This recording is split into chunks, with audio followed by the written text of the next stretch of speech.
आप देख रहे हैं संविधान और कानून SK लाइव न्यूज। ओराई के दुष्कर्म पीड़ित दलित नाबालिग छात्रा से मिलने मंगलवार को आजाद समाज पार्टी का एक प्रतिनिधिमंडल मेडिकल कॉलेज पहुंचा। प्रतिनिधिमंडल ने पीड़िता से मुलाकात कर उनका हालचाल जाना और मेडिकल प्रशासन से उनके इलाज की विस्तृत जानकारी ली। इस दौरान पार्टी के प्रदेश महासचिव व प्रवक्ता जावेद अख्तर उर्फ गुड्डू ने इस जघन्य घटना पर गहरा दुख व्यक्त किया। उन्होंने सरकार और पुलिस प्रशासन को इस घटना के लिए जिम्मेदार ठहराया और कहा, दलित बच्चियों पर बढ़ते अत्याचार चिंताजनक हैं। उन्होंने सरकार से इस मामले में गंभीरता दिखाने और पुलिस प्रशासन को सक्रिय करने की मांग की ताकि भविष्य में ऐसी घटनाओं की पुनरावृत्ति रोकी जा सके। साथ ही उन्होंने आरोपियों को फास्ट ट्रैक कोर्ट के माध्यम से शीघ्र सजा देने, पीड़िता के परिवार को 25 लाख रुपए देने, साथ ही परिवार के एक सदस्य को नौकरी देने और सुरक्षा प्रदान करने की मांग की। पार्टी ने पीड़िता के प्रति संवेदना व्यक्त की और उनके शीघ्र स्वस्थ होने की कामना की। प्रतिनिधिमंडल में मुख्य रूप से जावेद अख्तर उर्फ गुड्डू, इफ्तिखार अहमद, धनेश्वर पासवान, रवि कुशवाहा, राम नरेश राम और रियाज अहमद शामिल रहे। ये जो घटना है इसमें हम कल मिले थे और बच्ची के गार्जियन से भी मिले थे, बच्ची को भी देखे थे और आज पुनः मैं आया हूं देखने, क्योंकि हमारे राष्ट्रीय अध्यक्ष चंद्रशेखर आज़ाद जी के निर्देशानुसार प्रदेश अध्यक्ष जवाहर आज़ाद जी ने प्रदेश से एक टीम गठित की है जो हमारे साथ आए हैं यहाँ पे निरीक्षण के लिए और बच्ची से मिलने के लिए। उन्होंने मिल करके देखा और सारी जानकारी ली और इस क्रम में जो प्रभारी अधीक्षक हैं उनसे जो है कि बात किए हैं। उन्होंने हम लोग को आश्वस्त किया है कि कल तक बच्ची के शरीर में कोई मूवमेंट नहीं था, लेकिन आज सुधार हुआ है तो हल्का फुल्का मूवमेंट है। बच्ची कल तक जो है कि सांस नहीं ले पा रही थी, आज वो खुद से सांस ले रही है। उसको पाइप के द्वारा ऑक्सीजन चढ़ाया जा रहा था, लेकिन अब जो है कि सांस वो खुद ले रही है। अभी हम लोग गए थे अंदर में और देखे भी हैं, तो सुधार हुआ है। लेकिन पुनः आप लोगों के चैनल के माध्यम से हम कहना चाहते हैं कि ये जो जदयू भाजपा की तालिबानी कानून वाली सरकार है, ये चेत जाए। आखिर अगर ये लोग सही से काम करते तो इस तरह की घटनाएं लगातार समाज में नहीं बढ़ती।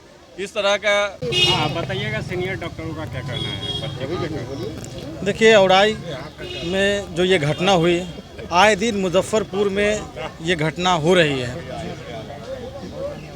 मुजफ्फरपुर के जो पुलिस के कप्तान हैं, पता नहीं किस तरीके से काम कर रहे हैं कि यहाँ अपराधी बेलगाम बेखौफ घूम रहा है और इस तरह का घिनौना हरकत दलित समाज के बच्ची के साथ जो हुआ, ये बहुत ही दुखद घटना है मुजफ्फरपुर के लिए।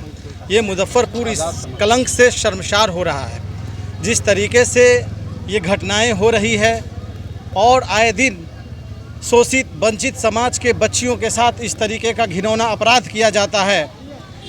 इस पे सरकार इस पे पूरा लगाम खुला छूट दिए हुआ है अपराधियों को। मैं मांग करता हूं प्रशासन से कि प्रशासन इसको जितना जल्द से जल्द हो फास्ट ट्रैक कोर्ट में ले जा करके इस केस को फास्ट ट्रैक कोर्ट में ले जा करके इसको जल्द से जल्द कड़ी से कड़ी सज़ा दिलावे और इस तरीके का अपराध नहीं होना चाहिए।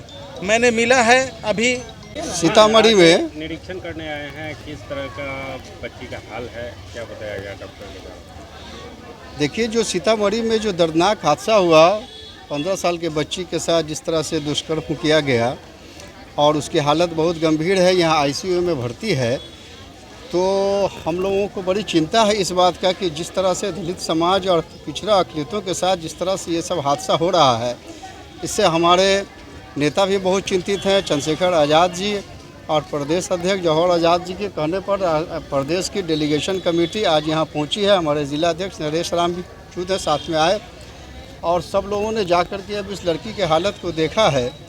उसके बाद लड़की की हालत तो अच्छी नहीं है, डॉक्टर बोलते हैं कि कुछ सुधार भी है। सुपरिटेंडेंट से भी साहब से भी जाकर के मुलाकात किया। उन्होंने कहा, उनसे पूछा कि भाई अभी आप ये बताएं कि आपके यहाँ क्या इंतज़ाम है, बच्ची की हालत में सुधार है कि नहीं। उन्होंने कहा कि सुधार है। तो हमने उनसे स्पष्ट कहा है कि आप ऐसा ना हो कि आप सुधार की गारंटी इस तरह से आप लीजिए कि धोखा नहीं हो जाए हम लोगों को पिछले बार की तरह। जैसे पिछले बार एक बच्ची का कुंडली की ऐसा ही हादसा हुआ और उसके बाद बोले कि लोग अभी ठीक है, ICU में है और 11th आवर में उसको यहाँ से करके भेज दिया पटना के लिए और बच्ची वहाँ जा कर के मर गई और सही वक्त रहते उसका इलाज नहीं हो पाया। तो सुपरिटेंडेंट पद से हमने ये बात कहा है कि देखिए देर ना हो जाए, अगर आपको किसी भी तरह का कोई प्रॉब्लम अगर दिखता है तो आप फैसला ले लीजिएगा। हम लोग ऊपर में भी जहाँ रेफर करिएगा वहाँ जा कर के हम लोग उसका इलाज कराएंगे अच्छे से, ताकि बच्ची के साथ अच्छा ट्रीटमेंट हो, केयरलेस नहीं हो, धोखा ना हो जाए, यही मेरा कहना है। और जिस तरह का ये हादसा हो रहा है बिहार में, आज ये दिन आए दिन कहीं मर्डर हो रहा है, कहीं कार हो रहा है, और जिस तरह का ये सरकार नीति निर्धारण करती है लेकिन प्रशासन। खबरों के लेटेस्ट अपडेट के लिए इसी तरह हमारे साथ जुड़े रहें और इस वीडियो को ज़्यादा से ज़्यादा शेयर करें।